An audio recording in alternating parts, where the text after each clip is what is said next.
Welcome back to my channel. My name is Wanda, and for today's video I will be talking about my experience giving birth in Japan and how much I pay. And I will also be giving you tips along the way, so make sure you guys stay tuned.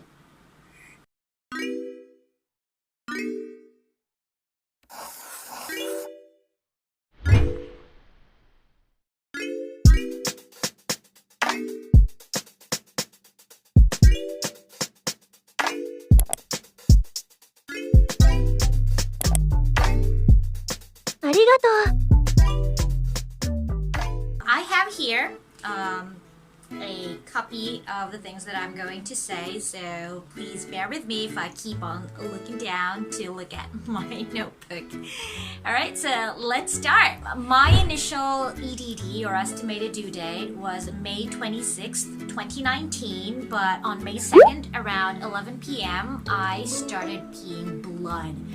So I thought it was just normal. I'm a first-time mom, so please don't judge me. At first, I thought we were just going to wait it out until the morning before going to the hospital, but around 12 midnight, when I was still peeing blood, my husband and I decided to go to the hospital. So I called a taxi, and when we got to the hospital, we were refused entry at first because we did not call the hospital beforehand. The staff asked me if I had a hospital ID, and I gave it to him, and they checked in their system that, yeah, I was registered in the hospital, so he let us in and brought us to the third floor, which was the birthing room. So here's my tip number one. Make sure you guys call the hospital when you are about to give birth to let them know that you are coming.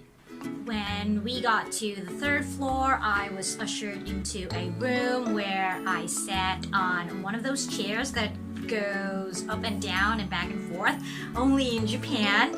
And the nurses checked my vajay if there was really blood, and then they gave me a hospital gown. They gave me a diaper to wear, which was really huge, and then they led me into the delivery room where I waited for my baby to come. The nurses kind of like reprimanded us because we did not call them beforehand, and they weren't mad, but they told us dame da yo. So make sure you guys call the hospital before you go. Also, because we weren't expecting Kyle to arrive so early, so we weren't able to prepare all the documents that the hospital need, especially the boshi techo, because in a few days I still had another prenatal, and I always bring just a small bag to my prenatals, of course. So my boshi techo was in that bag. But here's my tip number two. Make sure you guys prepare your baby bag in advance, just in case. Put all the documents you need in the bag, especially the boshi techo, because the hospital definitely needs that. Luckily for us, we live near the hospital, so my husband could easily go home and get the stuff that we need from our apartment and go back to the hospital as soon as possible. While I was in the delivery room, my husband stayed in our private room. We were automatically given a private room because we didn't really request to be in a shared room, or we didn't specify which room we wanted, but we did see that there were shared rooms in that hospital. So here's my tip number three. If you want to save money, you might want to ask your hospital if they have shared rooms, because if I'm not mistaken, they are quite cheaper than the private rooms. But in our case, we did not really mind to be put in a private room because it was really comfortable, and the room that they gave us is right in front of the nurse's station, which was really convenient. So while I was in the delivery room, my husband would just come in and out to bring me the stuff that I need, like water. At first, I thought I was the only one giving birth in that hospital that time because it was really silent. Like, the hospital was like a hospital, which was really quiet. But when I went out to go to the restroom one time, I saw there were mothers actually, but they were really handling pregnancy quite well. I was screaming every time my tummy contracted, and thinking about it now makes me really embarrassed because they were really quiet. The only noise that I heard that time, which also made me realize that there were actually other mothers giving birth that time, was when I heard a mother screaming. I think she was already pushing her baby, and it was just that one long "Arr!" and then I heard a baby cry. So here's my tip number 4. Try not to be so loud. My husband stayed in the hospital for 2 nights. However, on the second night, one of the nurses told him off and told him to go home because he's not allowed to be there after the visiting hours. Here's tip number 5. Check with your hospital the visiting hours. My hospital allowed my husband to be in the delivery room while I was giving birth, so he was there trying to comfort me, which didn't really work that well. But yeah, he was there, but he wasn't allowed to take videos or take photos. When Kyle finally came out after 8 long hours of labor, my husband was told to go to the nursery room to watch our baby being cleaned after, coming out of my vajay, and there he was allowed to take photos and videos of our little one. By the way, just a side tip, you might want to buy a cup like this. You can buy one from Daiso. This cup really helped me a lot because I didn't need to stand up while I was in the delivery room waiting for my baby. It would cost you a lot of energy to just stand up and drink water. So I was able to drink water while I was lying down and just, face sideward and drink from the straw. I stayed in the hospital for 5 days, which is the normal stay if you gave birth via normal delivery. But if you give birth via C-section, you would have to stay longer. Food was really excellent. Every single day they served us really good food. I've always loved Japanese food, especially kyushaku, because I work in schools here in my city. But the hospital food in that hospital was really superb. We have a friend who also gave birth in Japan, but she gave birth in a public hospital, which was just a few meters away from the hospital that I gave birth in. She said that the hospital food isn't that good. It's really bland. Our last night, they gave us a congratulatory dinner. I ate with my other fellow mothers who also gave birth in the same hospital. We ate silently because we don't know each other, but the food that they served us that night was excellent. So every morning I took baby Kyle to the nursery room because the nurses would give him a bath. And I was also allowed to take a bath and take a rest for a few hours, and then around 10 a.m. the nurses brought Kyle back to my room where I again started breastfeeding him. The nurses in the hospital also taught us how to properly breastfeed our baby. I was with a mother who also just gave birth. There were 3 of us actually, and the nurses gave us some tips on how to properly breastfeed our baby and what to do, the position and how to hold our baby. Also, they taught us how to properly bathe our baby and what the water's temperature should be and how to properly clean our baby's navel. During the breastfeeding session, one of the nurses had to squeeze my nipple really hard just to check if there was really milk coming out, and luckily there was, but it wasn't enough.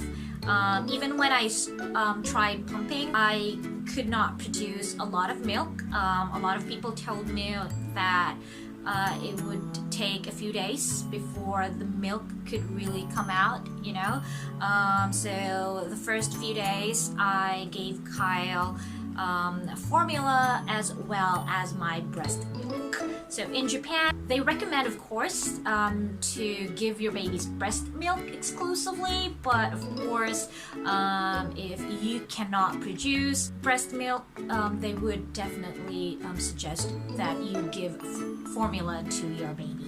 Alright, so I guess we have come to the part where we talk about money. Okay, so how much did we pay after giving birth here in Japan? So at first, our bill was around 150,000 yen. Yes, and then a few days after that, the nurse gave me a new bill, which was around 90,000 yen, but we ended up having just Rokumon or 60,000 yen as our bill. Now I have here our hospital bill.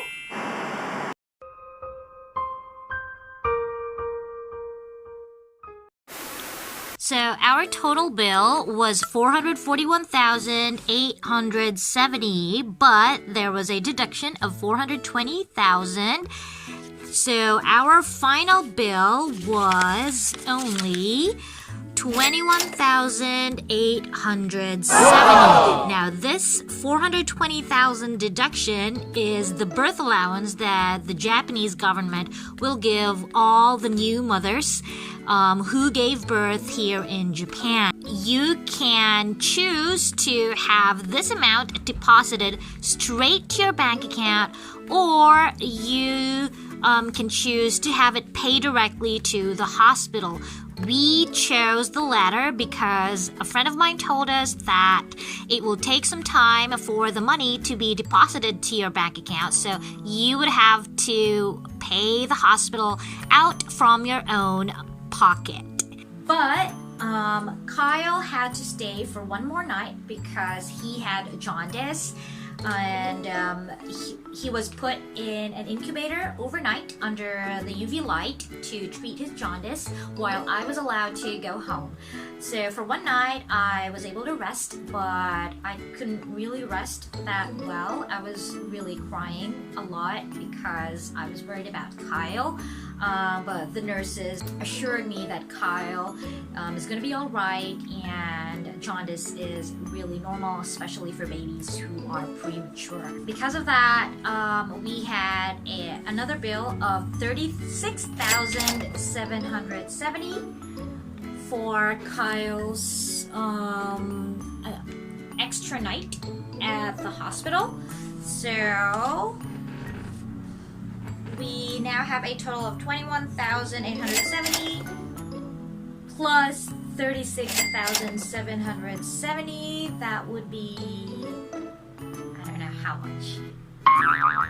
So a month after, we went back to the hospital for Kyle's 1 month checkup. It's free, of course, and on that day we were given a refund of 10,000 yen. I just don't know what it was for. I was just happy to get a refund. So I didn't ask what it was for. They were actually going to give us more.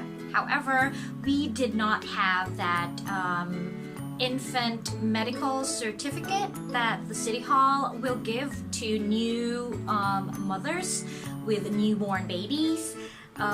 If we had that card, they would refund us, I think, around 25,000 yen more. The hospital staff actually called the City Hall to inform them about my situation, and the City Hall told them to tell me that they would refund the amount straight to my bank account as soon as I get that card from the City Hall. A few weeks after I got a refund from the hospital of about ichimang, I received this letter from the City Hall stating that they already deposited an amount of 25,000. I'm not sure if you can see it. It's here. 25,570 to my bank account, which means that I already have a total of about 35,000 yen of a refund. So remember, I paid around 58,000 yen minus 35,000 yen of refund. So we only paid about to the hospital. So it's pretty cheap, isn't it? So a lot of people are thinking that it's really expensive to get pregnant and give birth here in Japan. which is really true, but if you're paying taxes, which all of the residents here in Japan should be, you will get a lot of benefits and refunds because of that. And that's not the end of the story, because I still received maternity benefits after because I am paying Shakai Hoken, and that is another story for another video. So that medical certificate that I was talking about looks like this here in our area. The Japanese name will be written here. Okay, and also how to pronounce that will also be written here. This is like a subsidy from the government, and so if you have this card, that means that all your baby's checkups and vaccinations are free. Kyle had to go to the doctor a few times after his birth, because first he had an eye problem, and then he also had some skin problems, so we had to go back a few times to a pediatric clinic for his checkups and as well as some medicine, and all of that was free of charge. So here's tip number, I don't know which number we're at right now. But make sure that after you give birth, you go to the city hall to get this infant medical card, so you will still get a refund from the hospital, and you can use this again for your baby's checkups and vaccinations. So that's about my experience giving birth here in Japan, and I hope you guys learned something from this video, and I will still be making more videos about my experience having a kid here in Japan. So I'll see you guys in my next video. Thank you for watching!